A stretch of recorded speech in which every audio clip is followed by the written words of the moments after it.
सुप्रभात सज्जन श्रोते हो. निशिदिनीमध्ये आपणा सर्वांचे सहर्ष स्वागत. आजचा निरूपणाचा विषय आहे केवलम ज्ञानमूर्ती. संस्कृत सुभाषित आहे, नो द्विजन्ते स्वकार्येषु जना अद्य व्यवसायिनः. म्हणजे स्वकार्यविषयी निश्चयी जन कदापि उद्विग्न न राहती. स्वकार्य व त्याचे स्वरूप निश्चयपूर्वक ज्याने जाणले तो कधीच आपल्या जीवनात उद्विग्न होऊ शकत नाही. त्याची ध्रुवावस्था चळत नाही, ढळत नाही. येथे ज्ञानी माणूस कधीही विचलित होऊ शकत नाही. हा उपदेश श्रोत्यांच्या मनावर ठसविण्याचे काम महर्षी वशिष्ठांसारखे ब्रह्मर्षी प्रभू रामचंद्रांना आदर्श शिष्य रूपे स्वतः समोर ठेवून इतरांनाही करीत आहेत. परत ऐका, स्वकार्य त्याचे स्वरूप निश्चयपूर्वक ज्याने जाणले तो कधीच आपल्या जीवनात उद्विग्न होऊ शकत नाही. त्याची ध्रुवावस्था चळत नाही, ढळत नाही. येथे ज्ञानी माणूस कधीही विचलित होऊ शकत नाही. हा उपदेश श्रोत्यांच्या मनावर ठसविण्याचे काम महर्षी वशिष्ठांसारखे ब्रह्मर्षी प्रभू रामचंद्रांना आदर्श शिष्य रूपे स्वतः समोर ठेवून इतरांनाही करीत आहेत.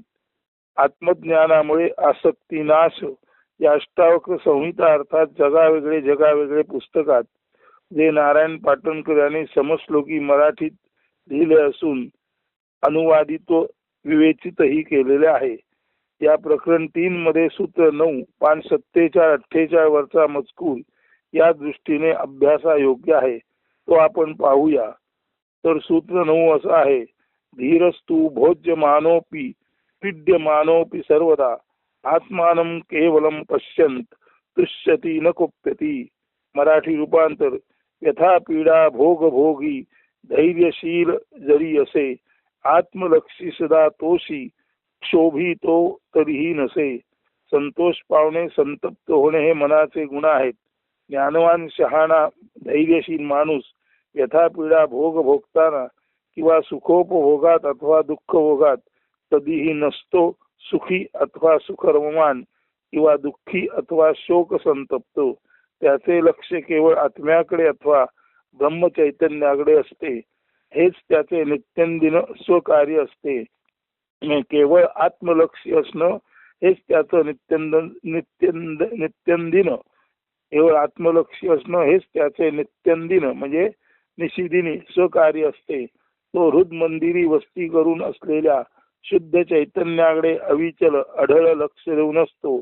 मनबुद्धी चित्त अहंकाराचा म्हणजेच अंतःकरण चतुष्टयाचा लय आत्म्यातच झालेला असल्याचे जाणून असा ज्ञानी केवळ एकमेव आत्मलक्षी आत्मरूपच असतो. त्यामुळेच तो नेहमी सुखरूप असतो.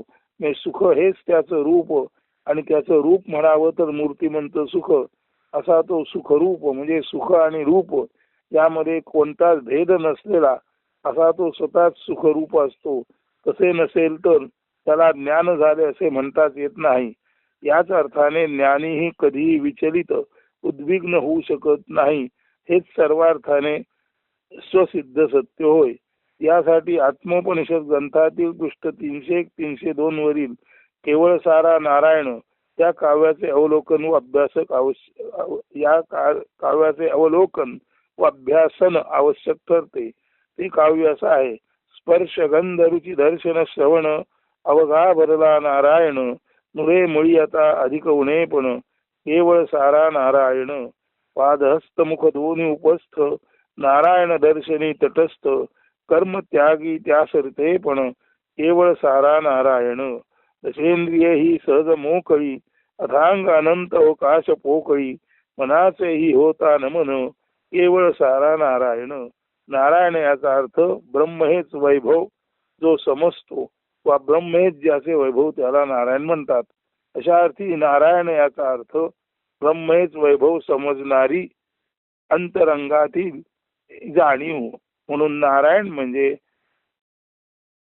ब्रह्मालाच वैभव समजणारी अंतरंग जाणीव जिथे प्रदीप्त आहे अशा हृदयातील ब्रह्म जाणीवेलाच नारायण म्हणतात. अशा अर्थी स्पर्श गंध रुची दर्शन श्रवण म्हणजे स्पर्श त्वचा गंध नाक रुची जीभ, दर्शन डोळे आणि श्रवण म्हणजे कान. म्हणून स्पर्श गंध रुची दर्शन श्रवण त्वचा नाक जीभ डोळे कान या संपूर्ण ज्ञानेंद्रियांमध्ये केवळ आणि केवळ अवघा भरला नारायण. म्हणजे पंच ज्ञानेंद्रियांमध्ये केवळ ब्रह्मच भरलेला आहे. त्या कारणाने नुरे म्हणजे अधिक उणे पण केवळ सारा नारायण.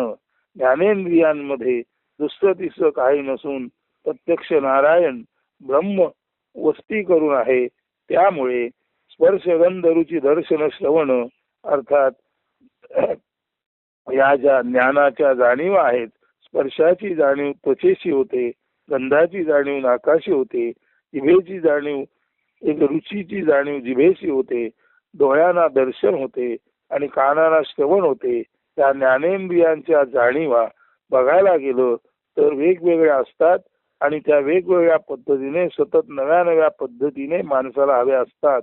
परंतु आता ज्ञानेंद्रियामध्ये केवळ आणि केवळ संपूर्ण सघन नारायण तत्व म्हणजे ब्रह्मतत्व भरून असल्यामुळे स्पर्श गंध रुची दर्शन श्रवण या सर्व ज्ञानेंद्रियांमध्ये केवळ आणि केवळ ब्रह्म भरून असल्यामुळे किंवा नारायण भरून असल्यामुळे सर्वत्र नारायण आहे.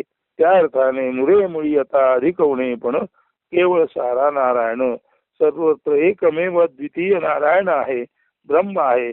त्या कारणाने आता वेगळे पण आता भिन्नता उरलीच नाही. त्याच पद्धतीने पाद हस्त मुख दोन्ही उपस्थ नारायण दर्शनी तटस्थ कर्मत्यागी त्यासर्थे पण केवळ सारा नारायण.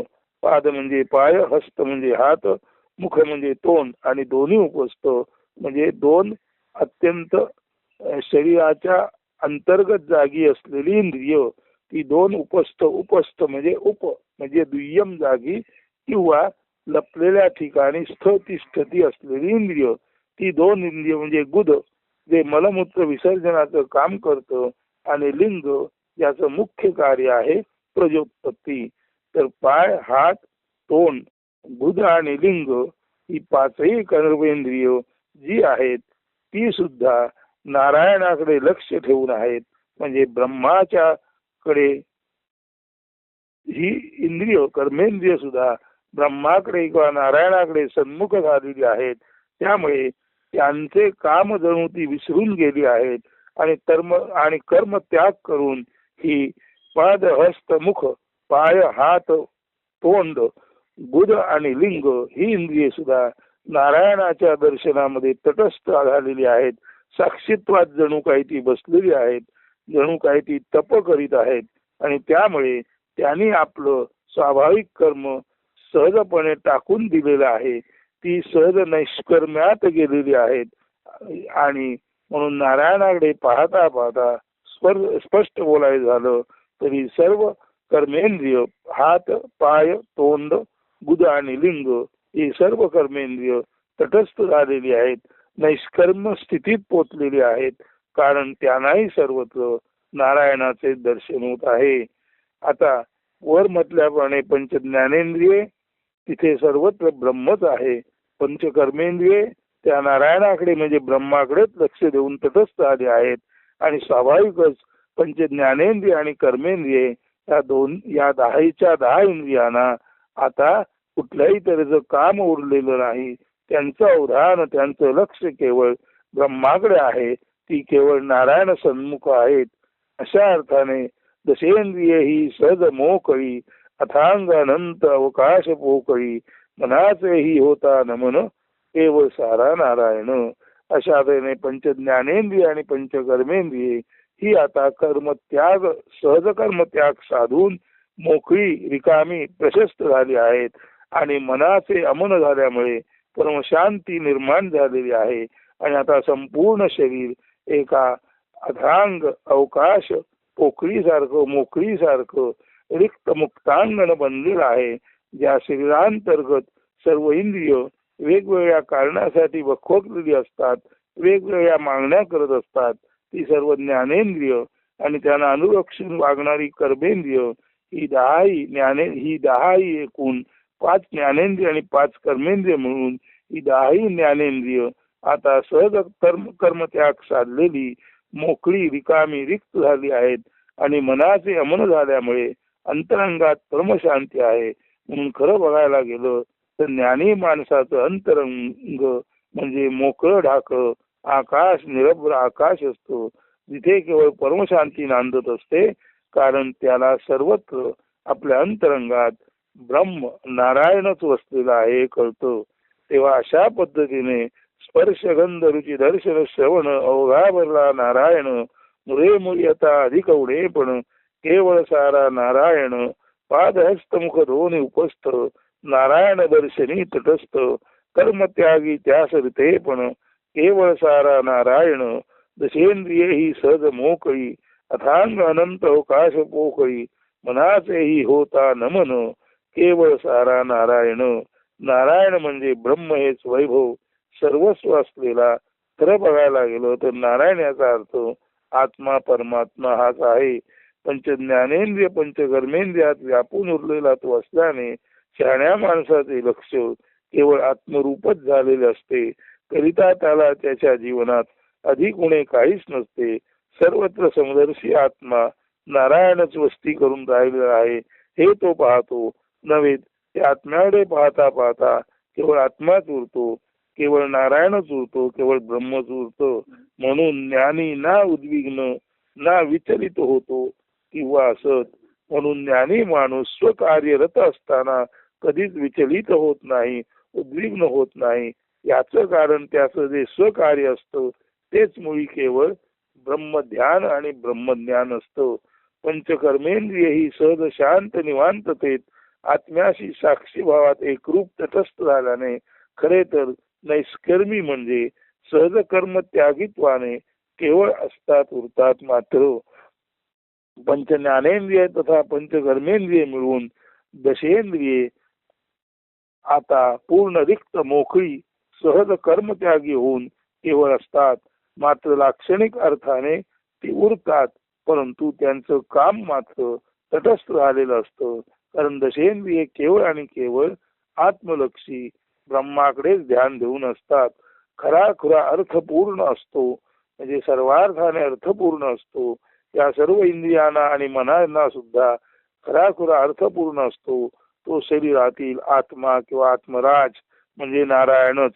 मनाचे अमन झाल्याने अशा ज्ञानी माणसाचे जीवन म्हणजे अथांग अनंत अवकाश रूप रिक्त मोकळी पोकळी किंवा मुक्तांगण असते, जेथे केवळ सर्व व्याप्त सर्व शक्तिमान सर्वज्ञ सर्व ज्यामुळे जाणले जाते अशी क्षमता असलेला नारायण म्हणजे आत्मराज विलसित सुशोभित व प्रकाशित असतो.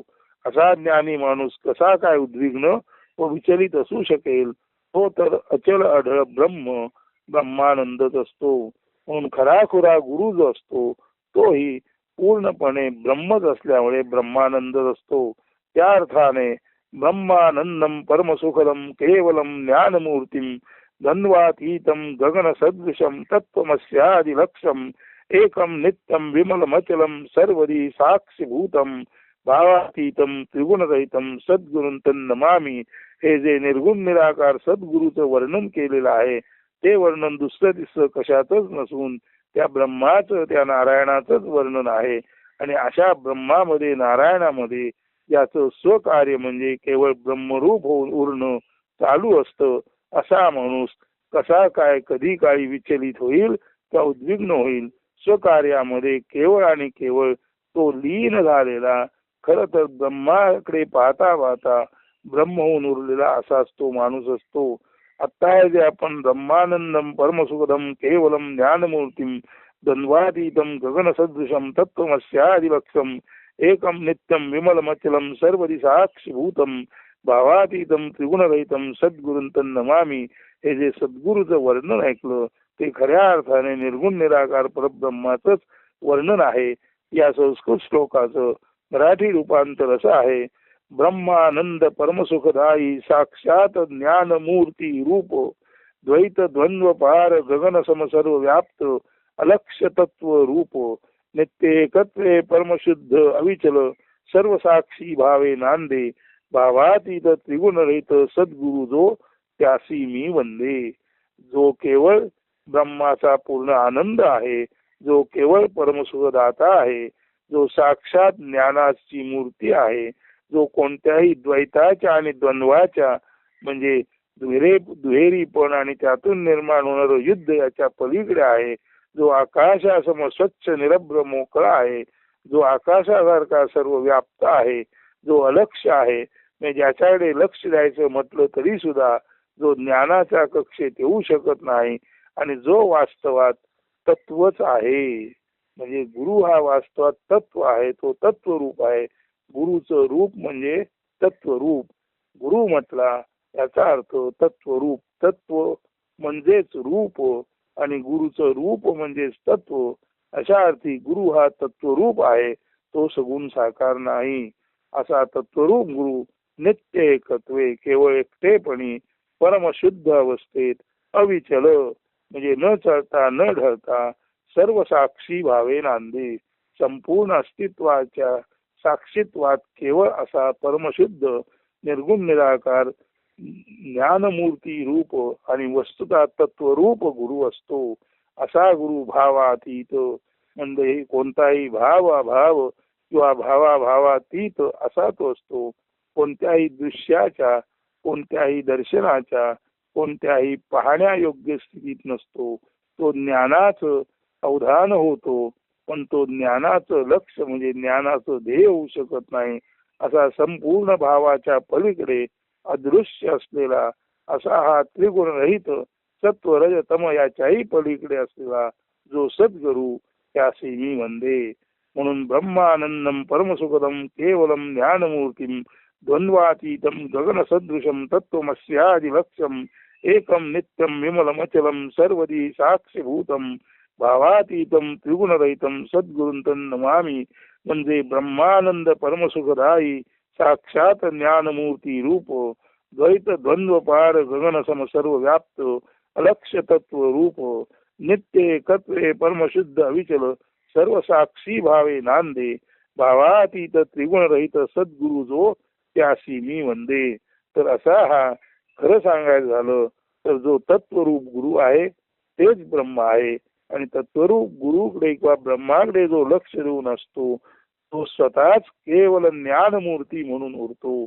आणि असा जो ज्ञानमूर्ती म्हणून केवळ असणेपणी असतो असा जो माणूस आहे तो स्वकार्य करताना म्हणजे ब्रह्मसाधनेत असताना तो कायमस्वरूपीच आता ब्रह्म म्हणून उरला आहे.